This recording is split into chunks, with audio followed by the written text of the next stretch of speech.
Okay, class, we're on problem number 9 in chapter 5, lesson 7. And here we're going to be given a lot of information, and we're going to go back to this issue of units, particularly that I promised that we would discuss. And first off, we want to take a look here at the problem. It says the world speed records for freestyle swimming are shown in the following table.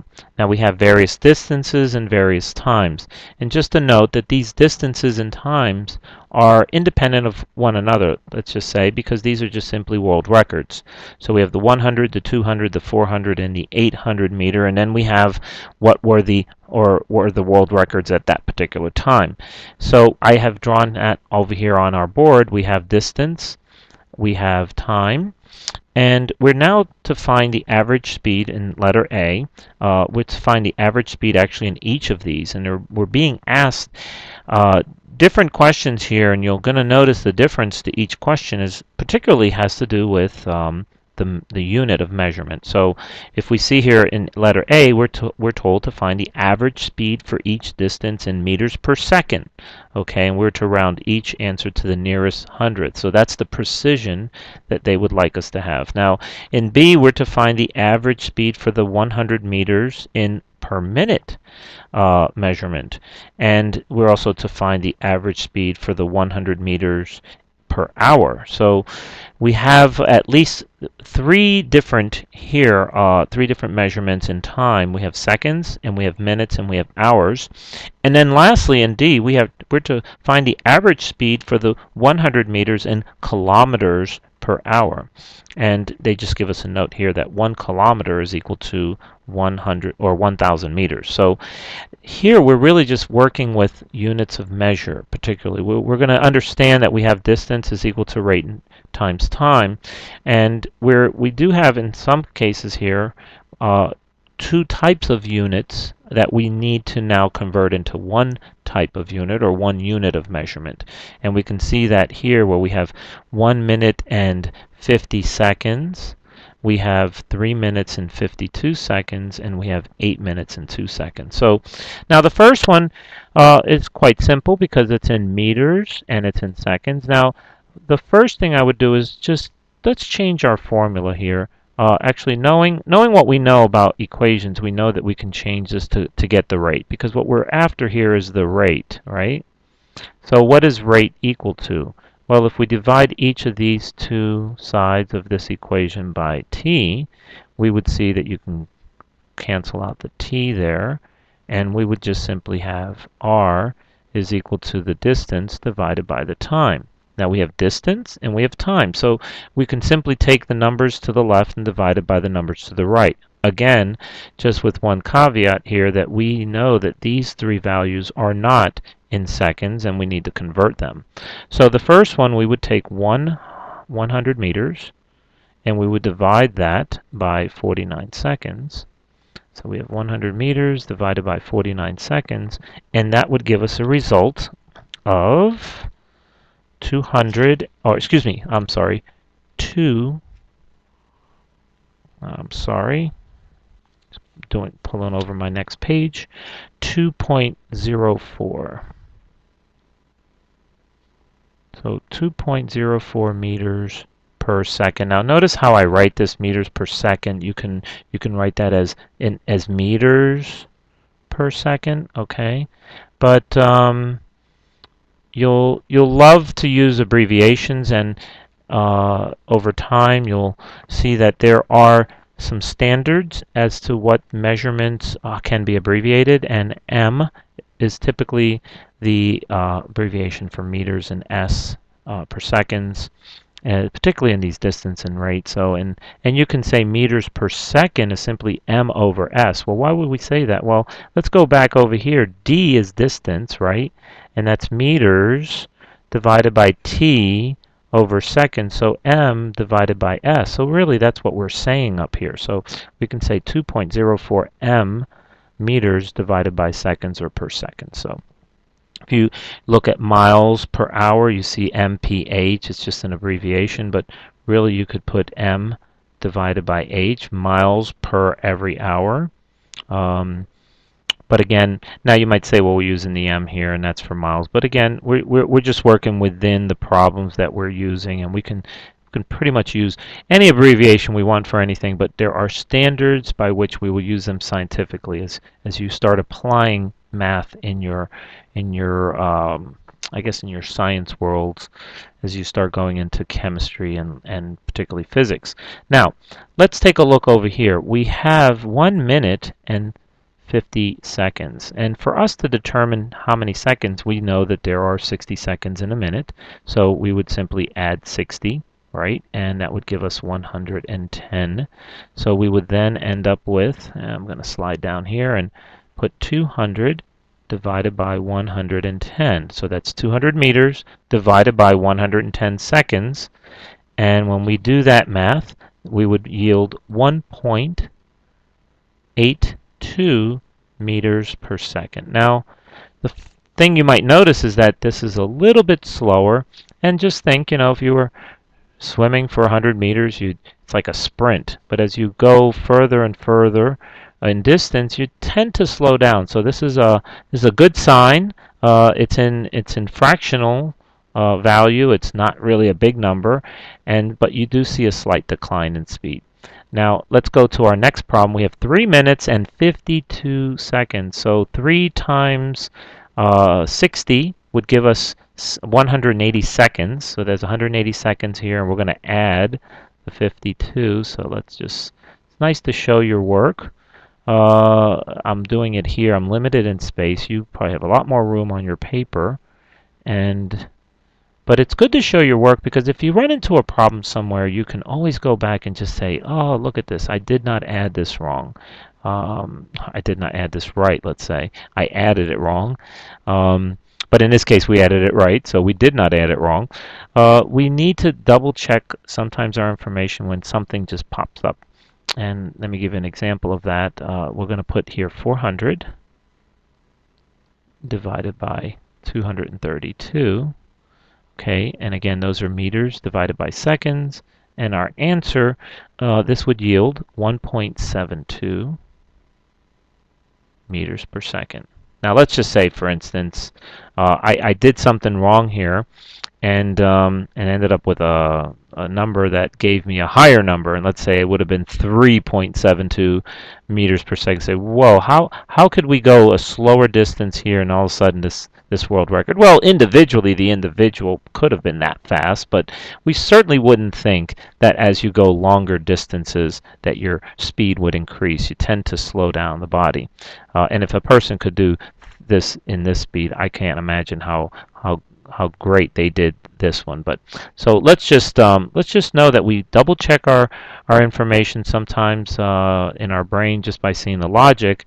And if we do have a problem, if we're referencing our answers and we see that we did a mistake and we did add it wrong, then we have to find out what we did wrong. And sometimes just having that information again right on your page is going to help you to find where you might have made that mistake. So now we have 8 minutes times 60, and that's going to give me 480.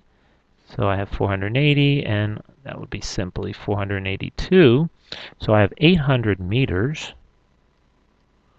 and took 482 seconds. So what would be the rate? The rate then would be 1.66 meters per second. Okay. Now, that as you can see, the speed just slowly, incrementally declines. Now, if you just took 4 people out of anywhere and just asked them to swim these distances, you probably would get varying speeds because they're individuals. But these are world records, and being that they're world records, these are just the fastest swimmers, and so you will logically determine that as you go a longer distance, these numbers should drop, and we can see that they slightly drop. There is no direct variation here. As we increased and we doubled, we didn't necessarily see the same rate of change. There's no linear variation or direct variation or inverse. These are all just varying based on what actually happened. And I think we discussed that when we were talking about a runner and the distance, the world record for miles. There just really isn't a formula for that. So we don't really have a formula, but for each individual one of these, we did use the distance is equal to rate times the time formula so that we can figure out what was the missing variable. In this case was the rate. Now, we're now asked to take the average speed for 100 meters per minute. Now, for us to do that, we would have to take this value here in each of these. In fact, I'm going to just pause the video and remove the left side of what we had here, because note that we're going to now do this in minutes. Now, there are a couple ways of doing this. We could just simply take our original values and try to turn them into fractions, because we're looking at this in a per minute base, and then in a per hour base. But I think that we could just simply look at it from what we currently have, what we've calculated in seconds, and then just roll it back into hours or minutes and hours. So let me pause the video and remove this.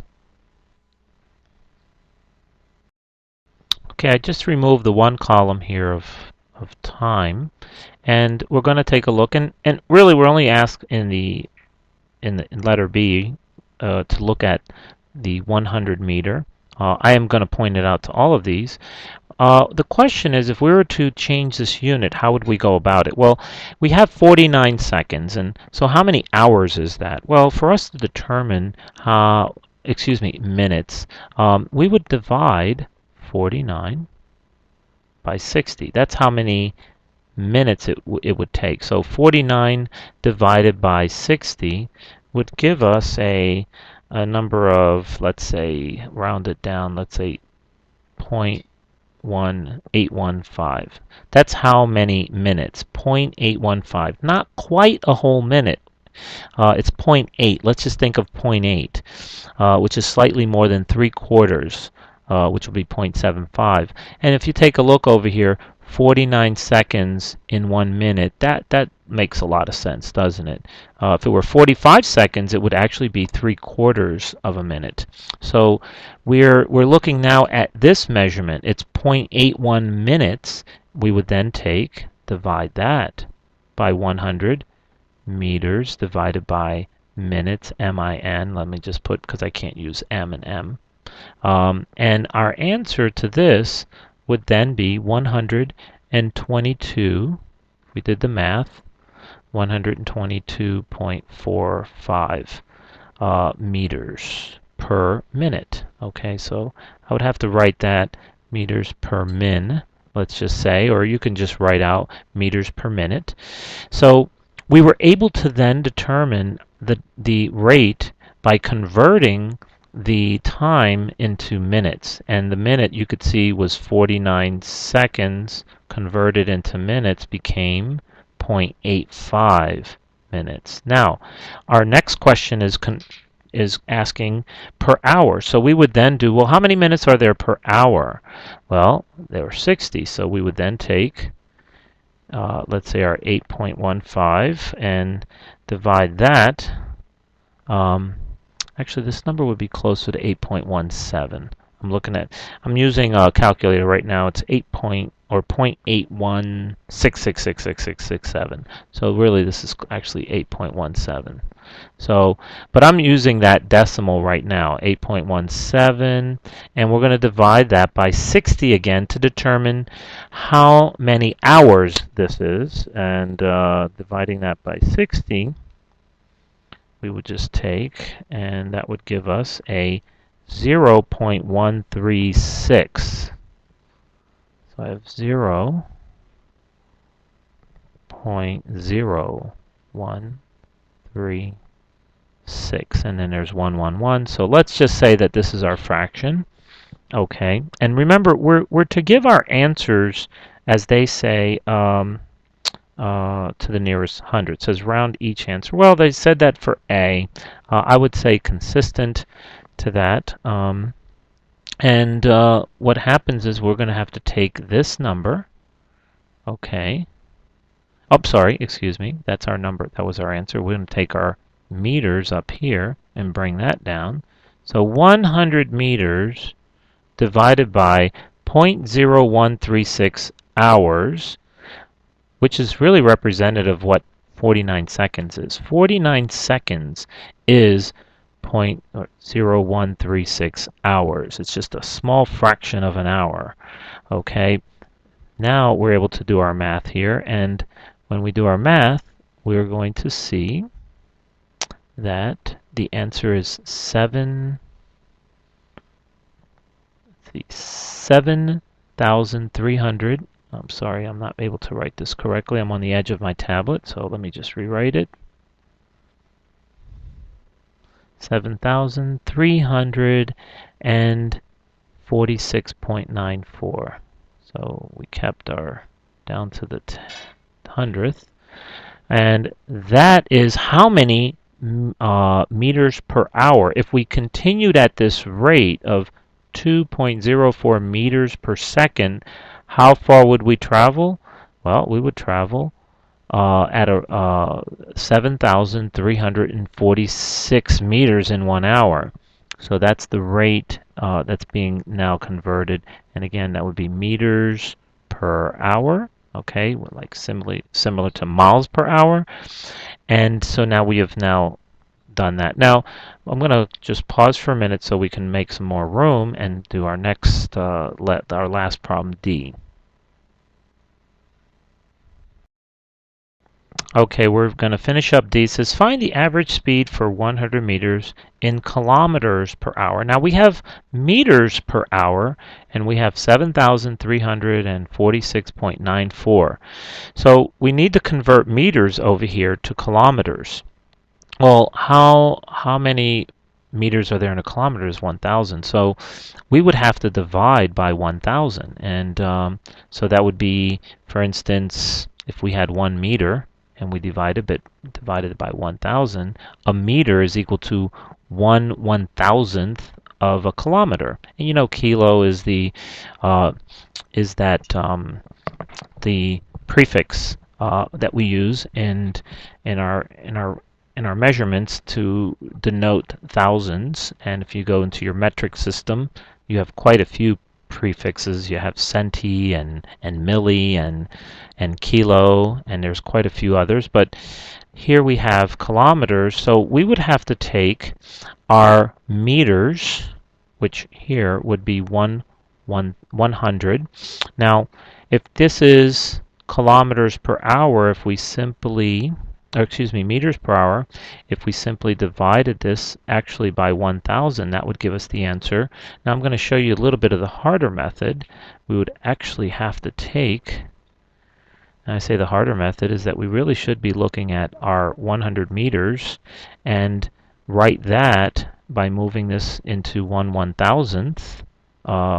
That's 100, so our decimal point is here, and if I divided this by 1,000, I would have